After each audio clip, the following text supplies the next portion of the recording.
আমাদের সম্মানিত আমিরে জামাত ডাক্তার শফিকুর রহমান 15 নম্বর আসনে মণিপুরী উচ্চ বিদ্যালয়ের কেন্দ্রে তিনি ভোট দিয়েছেন। সকাল 8:30টার মধ্যে তিনি সেখানে গিয়েছেন এবং পর্যায়ক্রমে সেই আসনের বিভিন্ন সেন্টারগুলোতে তিনি ভোটারদের খোঁজখবর নিচ্ছেন, আমাদের এজেন্টদের খোঁজখবর নিচ্ছেন এবং সংশ্লিষ্ট যারা আছেন তাদের সাথে তিনি মত বিনিময় করছেন।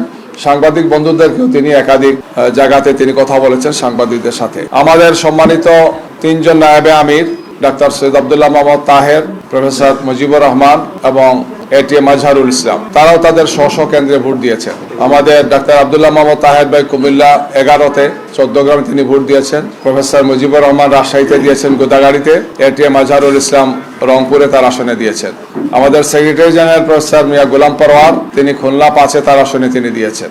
এছাড়া আমাদের অন্যান্য নেতৃবৃন্দ যারা আছেন, মৌলানা রফিকুল ইসলাম খান সিরাজগঞ্জে, তারপরে ডক্টর এইচ.এম. হামিদুর রহমান আজাদ কক্সবাজারে তিনি ভোট দিয়েছেন। অন্যান্য দায়িত্বশীল যারা আছেন, আমাদের 2 সিটি আমির, ঢাকা উত্তরের সিটি আমির জনাব সেলিম উদ্দিন তিনি সিলেটের 6 নম্বর আসন গোলাপগঞ্জ এবং বিয়ানীবাজারে তিনি ভোট দিয়েছেন। ঢাকা মহানগর দক্ষিণের আমির নুরুল ইসলাম বুলবুল চাঁপাইনবাবগঞ্জে তিনি ভোট দিয়েছেন। এইভাবে সব দায়িত্বশীলই আমরা খোঁজখবর নিয়েছি, তারা তাদের ভোটাধিকার প্রয়োগ করেছেন।